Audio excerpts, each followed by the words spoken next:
18 de diciembre de 2022, cuarto domingo de Adviento.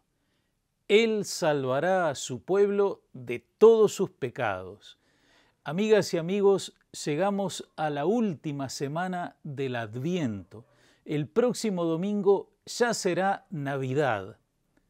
Hoy leemos en el Evangelio de San Mateo el relato de la Anunciación, pero no la Anunciación a María, que está en el Evangelio de Lucas, sino la Anunciación a San José.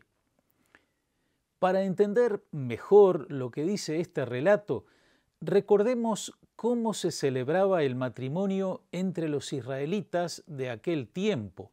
Esto se hacía en dos pasos. Primero, delante de testigos, los novios daban su consentimiento. Segundo, el marido recibía en su casa a la mujer. Pero estos dos pasos estaban a veces muy separados en el tiempo, ya que el primero podía y solía hacerse cuando la muchacha tenía 12 o 13 años, pero cada uno seguía viviendo en su casa hasta que llegara el segundo paso. ¿Podían tener relaciones en ese tiempo intermedio? Legalmente eran esposo y esposa, pero no estaban viviendo juntos. En algunas regiones se aceptaba esa convivencia ocasional, en otras no. Tanto Mateo como Lucas nos dicen que María era virgen, por lo tanto ella no estaba teniendo esa convivencia con José ni por supuesto con ningún otro hombre. Ellos habían dado el primer paso, pero faltaba el segundo. José no la había recibido en su casa. Vayamos al texto. Jesucristo fue engendrado así. María, su madre, estaba comprometida con José, y cuando todavía no habían vivido juntos, concibió un hijo por obra del Espíritu Santo. José se entera de que María está embarazada. ¿Cuál es su reacción?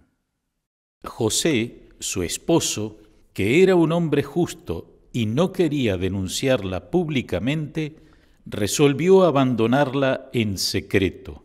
¿Qué significa que José era un hombre justo?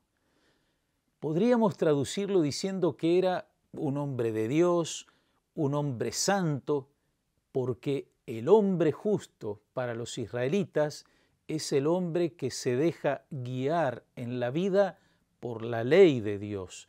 Esto es mucho más que cumplir exteriormente una serie de preceptos. Es una adhesión profunda a Dios y a su palabra, de modo que impregnen toda la vida de la persona. El Salmo 1 nos da una buena definición del hombre justo. Se complace en la ley del Señor y la medita de día y de noche. Notemos que no dice simplemente cumple la ley del Señor. Se complace significa que encuentra su felicidad en vivir de acuerdo con la ley de Dios. Es significativo también la medita de día y de noche. La persona justa interioriza la ley de Dios, busca entrar en su esencia, en su sentido más profundo. José se encuentra ante un dilema. Él y María no han convivido y María está embarazada. Ese hijo no es suyo. El consentimiento que José y María se han dado es sagrado y esa realidad desconcertante que ha aparecido lo ha roto. José entiende que ya no puede dar el segundo paso para completar su matrimonio, es decir, recibir a María en su casa. Pero no es solo eso. La ley habilita a José a rechazar públicamente a María, lo que equivale a denunciarla por adulterio, con todas las terribles consecuencias que eso tendría para ella. José elige otro camino que está en el espíritu de la ley, la misericordia. Abandonarla en secreto no significa que José desaparezca, sino que rompe el contrato matrimonial inicial sin hacer una manifestación pública que exponga a María. Pero lo que José no puede ver todavía es que en su vida y en la de María ha entrado el proyecto de Dios, que necesita no solo la colaboración de ella como madre de su hijo, sino también la cooperación de José. Según nos cuenta San Lucas, María recibió el anuncio del ángel de que iba a ser madre del Hijo de Dios, estando bien despierta y tomando la palabra para dar su asentimiento. Yo soy la servidora del Señor, que se cumpla en mí lo que has dicho. Para José, el anuncio llegará de otra manera. Mientras pensaba en esto, el ángel del Señor se le apareció en sueños y le dijo: José, hijo de David, no temas recibir a María tu esposa, porque lo que ha sido engendrado en ella proviene del Espíritu Santo. Ella dará a luz un hijo, a quien pondrás el nombre de Jesús, porque él salvará a su pueblo de todos sus pecados. Todo esto sucedió para que se cumpliera lo que el Señor había anunciado por el profeta. La Virgen concebirá y dará a luz un hijo, a quien pondrán el nombre de Emmanuel, que traducido significa Dios con nosotros. Habiendo recibido en sueños este anuncio, José no responde con palabras, sino poniendo en obra lo que se le ha pedido. Al despertar, José hizo lo que el ángel del Señor le había ordenado. Llevó a María a su casa. De esta forma se completa el matrimonio de José y María. A los ojos de los hombres, ellos son esposo y esposa, y el niño que espera María es el hijo de José. Y así será conocido Jesús por sus vecinos, el hijo del carpintero. Pero el ángel no solo le ha hablado a José de recibir a María en su casa, sino que le ha señalado una tarea propia del Padre. José es quien tiene que poner el nombre al hijo que dará a luz María. Poner el nombre a un niño recién nacido es la forma en que un padre reconoce a ese hijo como suyo, aunque no sea su padre biológico.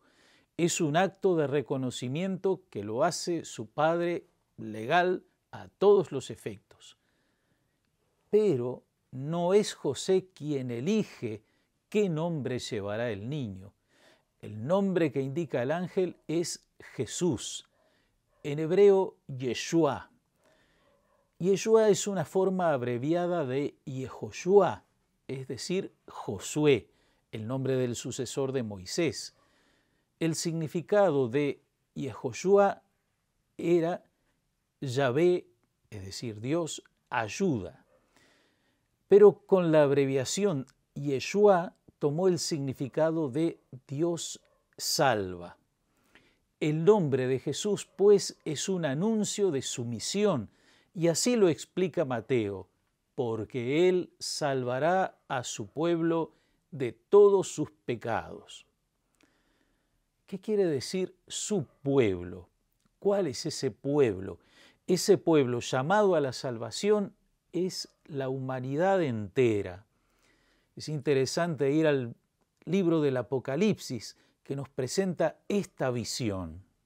Miré y había una muchedumbre inmensa que nadie podría contar, de toda nación, razas, pueblos y lenguas, de pie delante del trono y el Cordero, vestidos con vestiduras blancas y con palmas en sus manos, y gritan con fuerte voz: La salvación es de nuestro Dios, que está sentado en el trono y del Cordero. Entonces Jesús, Dios salva, ha venido a salvar a la humanidad entera de todos sus pecados. ¿De qué se trata? En su exhortación, reconciliación y penitencia, San Juan Pablo II hablaba de un mundo hecho pedazos, en el que se enfrentan naciones contra naciones, los derechos humanos fundamentales son conculcados, la libertad de personas y colectividades es reprimida, campean la violencia y el terrorismo, la discriminación racial, cultural y religiosa, y se ensancha la brecha entre ricos y pobres. Son heridas que arrastra la humanidad a lo largo de toda su historia. Y esas heridas tienen su raíz, dice el Papa, en una herida que está en lo más íntimo del hombre. Y concluye así San Juan Pablo II. Nosotros, a la luz de la fe, la llamamos pecado, comenzando por el pecado original, que cada uno lleva desde su nacimiento como una herencia recibida de sus progenitores, hasta el pecado que cada uno comete abusando de su propia libertad. El nombre de Jesús es anuncio de salvación para una humanidad que, a pesar de sus avances en el plano del conocimiento, de la tecnología, de la producción, camina muchas veces sin rumbo porque se encabalga en una falsa autosuficiencia y se cierra al mensaje del Salvador. Que en esta Navidad y en cada celebración de los misterios de Cristo a lo largo del año, todos los creyentes unamos nuestras oraciones y nuestros esfuerzos para que se cumpla la palabra de la Escritura. Todos los hombres verán la salvación de Dios.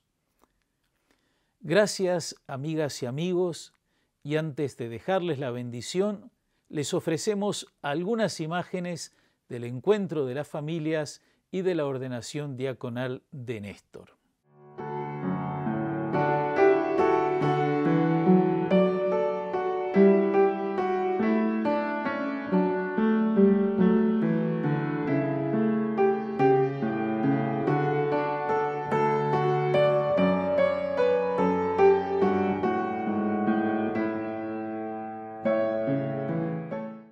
Buena semana en preparación a la Navidad. Que los bendiga Dios Todopoderoso, Padre, Hijo y Espíritu Santo. Amén.